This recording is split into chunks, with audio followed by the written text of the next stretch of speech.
Okay, so we've got the metalwork arriving here for our suspended ceiling that we're putting upstairs and the new one we're putting downstairs. Gonna get it all off the wagon into the loading bay, ready for us to start next week.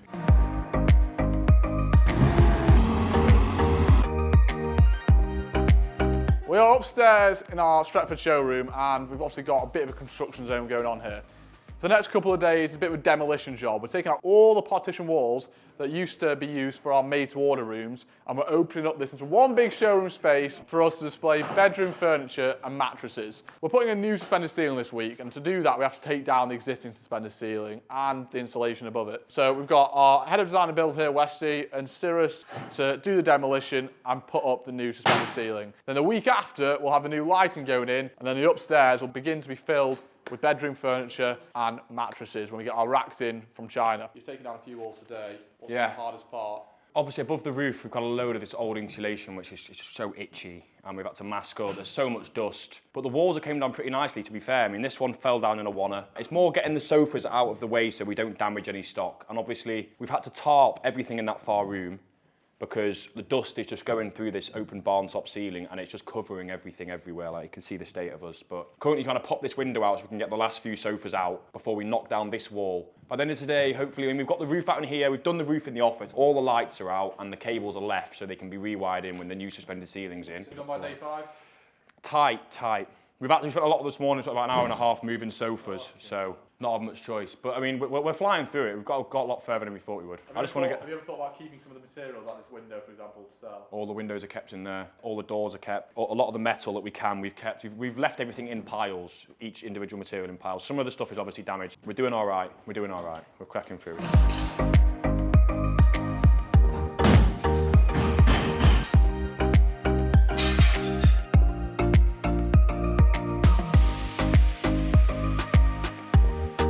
Warehouse, and we've got the steel grills here that we had a scrap metal guy come down and give us a price for a couple of weeks ago. We offered £35, which is obviously pretty outrageous. So we've actually decided, rather than trying to sell them, we're going to repurpose the metal and use it at the showroom for a display. We wanted a solution to display the footstools that are odd, so ones that don't match sofas or chairs that currently take up a lot of square feet on the floor in the showroom. So we wanted to put two basically metal poles coming out of the wall so we could rest a footstool on top, allowing customers to see it, but also not taking up space on the showroom floor. It's also probably a better height for them to view it because it's more eye line rather than on the floor, and they walk past it mostly. So Mr. West is taking apart these metal grills, and can't get too much out of them at the moment, but how many do you think we'll be able to make? For each grill, we'll probably get 3 full sets. We can hold up 3 footstools. It's grill 9 overall. It's quite long taking out all these horizontal bars.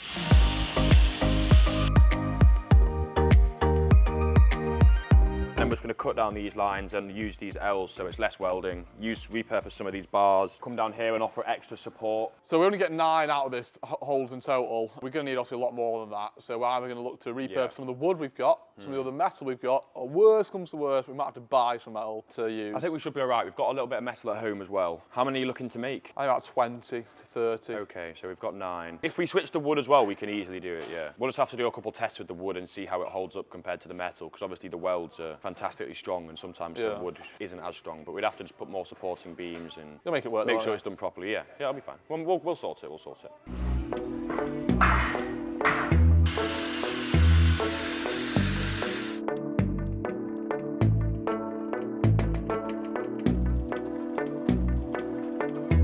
So we're in Haywood, just outside of Oldham, and we're here to look at this big old mill. So we're considering it for an additional showroom and also for some warehousing. It's quite big, and it's just over 100,000 square feet from top to bottom. And so we've got the potential of using either the top 3 or 4 floors as a retail showroom, and then the bottom area for warehousing and distribution. Obviously, with it being a mill, it's going to be a bit rough around the edges, but you know, we started in a mill. I like it. It's a bit nostalgic. I quite like the smell when you walk in a mill as well. There's a lot of furniture places that operate out of mills as well because they've got quite a good aesthetic when you walk in. The sofas tend to look good against a mill background. It gives you the kind of, I don't know, that kind of Brooklyn, New York feel, old apartment style when you go into a mill like this. Okay, so we arrived with the agents now and the team, and we're going to take a look in the basement and work our way up. Let's go.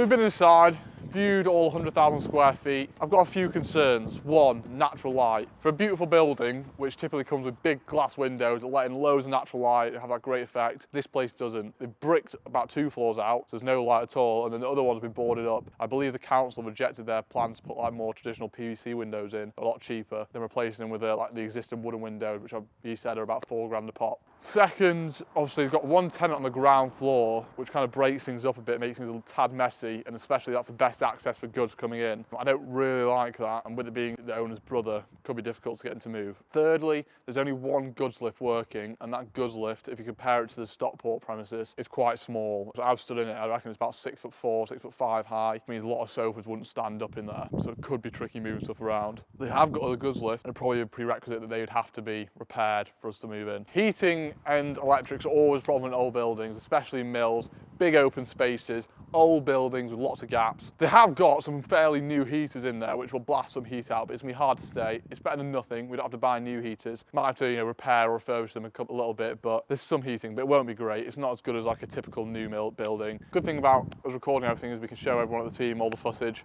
what the place is like without them having to visit. So it's James' day off today, so we didn't come. We'll have to talk about it. I think the sticky points are going to be the works that we're going to need them to do, and whether they want to spend the money on it rather than just units, plain old storage, which I think is kind of what they want to do. So we'll see. There's certain things we're going to have to ask them to do. If they want to do it, they'll do it. If not, they won't.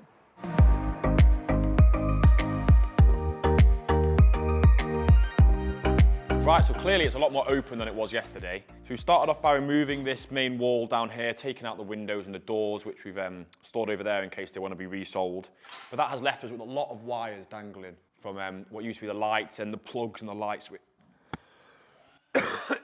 I've got so much stuff in my lungs now. I'm back.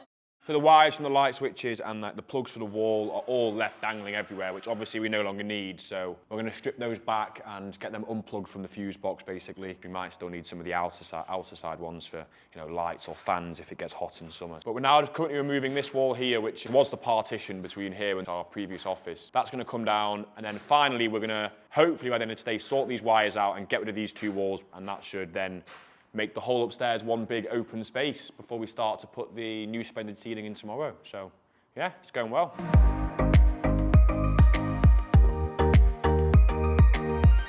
As you can see, a big improvement.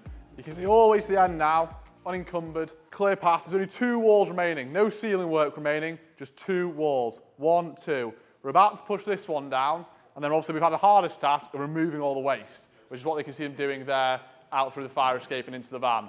Let's knock down this wall, about the 5th wall we've knocked down today.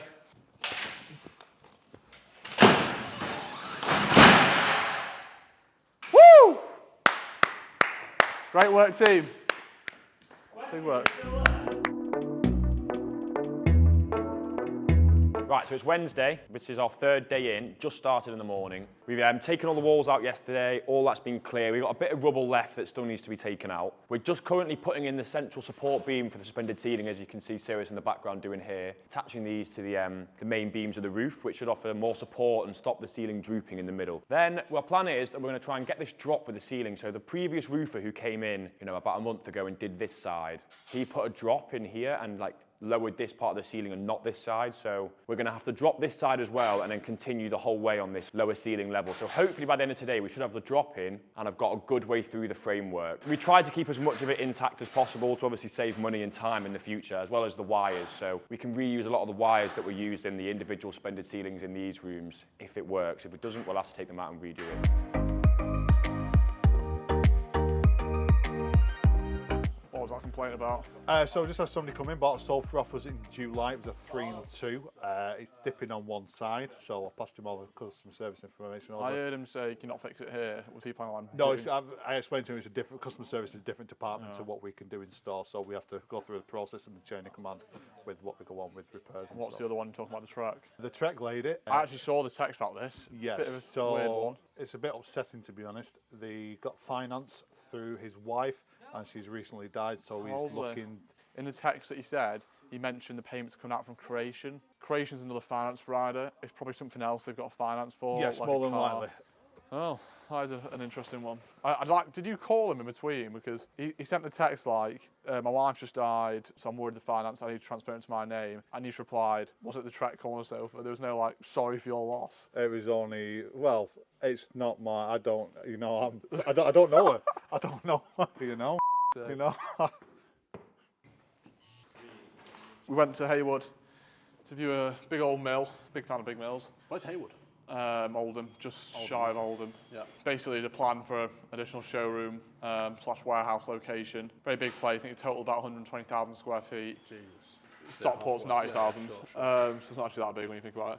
Mill itself, they've put a bit of work into it already. It's like the ground floor, they've got like loads of nice new offices in it, like to a high spec. Rest of the floors, the bare minimum, so like running electricity, lights. No, they have. They've got the bare minimum. It's like the bare minimum, like sure. wind, watertight. Yeah.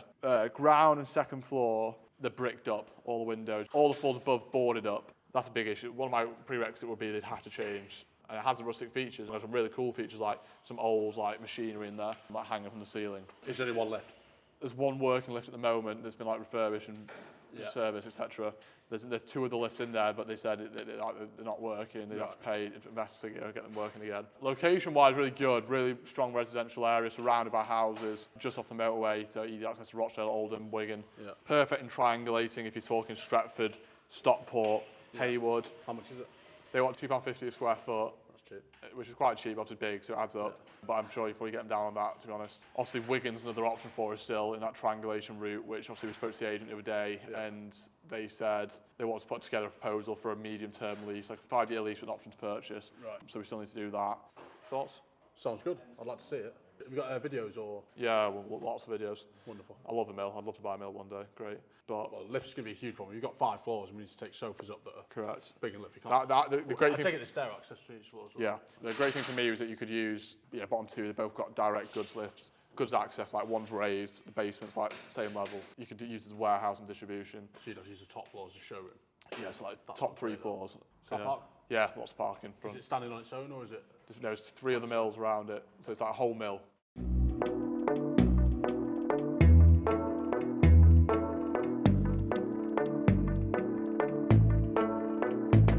Long day of work here upstairs in the showroom. As you can see, you make great progress with extending the ceiling. It's getting a bit droopy towards the end. I need a few more supports up there, support it into the side of each wall. But by the end of tomorrow, it'll be done. We've got the electricians coming next week, next Tuesday and Wednesday, to fit all the lights. And then it's about a clear up, get the place nice and clean. We've got to paint the walls again. And then it'll be ready to start putting bedroom furniture up here. But we'll see how it gets on tomorrow. Hopefully, it'll be project managed well by Westy and all be on time, on schedule, and finished by Friday.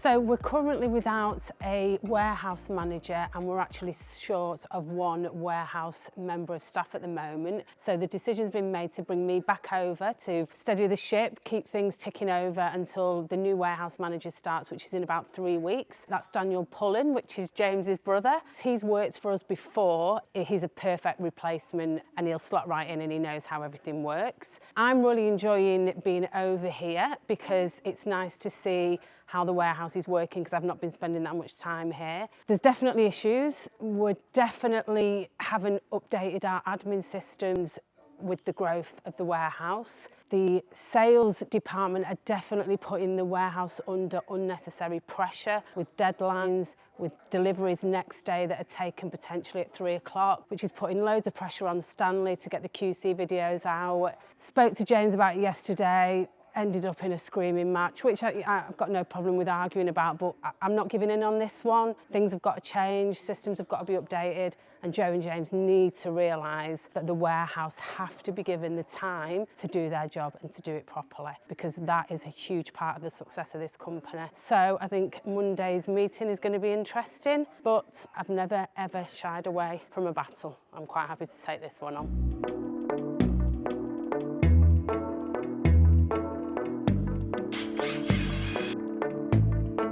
Throughout the showroom. Now you obviously can see the footstool holders. We've got our first 3 up in place. Right, so obviously you've seen the first, they came from the grills which are in the windows. So we took them out, we've cut them down with the angle grinder, and we've softened the edges here with a flat disc. And then we've welded in these supporting beams just to make sure that they're really strong and make sure nothing falls on customers, as they clearly will be sat underneath. Next, we had to drill them into the wall. We've used some massive wall plug, big things, so these aren't going anywhere. I mean, I've done, not to brag, but I have done pull-ups on these. But these are very strong and they're not going anywhere. So we can hold footstools, a load of variety of footstools, and it can really just show them off to customers. Nice head height, so Yeah, rather than be on the floor and walking past them, Exactly. they're now really in your face. And there's plenty of height, so people can sit down comfortably underneath as well, get up with ease without banging their heads or hurting themselves. But we have also got the watch your head signs, just in case people aren't aware. But the biggest thing is it frees up space on the showroom floor. That's the reason we did it, because footstools, odd footstools, were taking up space, which was more valuable if we put a chair or a sofa there. And you know, now they're in the air, perfect. Yeah. Utilising square feet and maximising the space we've got. Thanks for tuning in to this week's vlog. Make sure to comment any questions you've got down below and like and subscribe as always. Make sure to tune in next week as well, where we've got a big load of stock coming in at the start of the week. I'll be heading out to suppliers to pick up some smaller loads as well, and we've also got the big refurb that's going on in the upstairs of the showroom. Family member on another... Right, well, thanks for my tool. Right. We are upstairs of our... One second. Well, some space for us to display bedroom. So it's quite a big... Winds me in my hair, but anyway. Sell sofas for... Oh, now. That's only one wall. That'll be a skip. Skip. Skip, skip. Feel better for getting off my chest. Right, cut.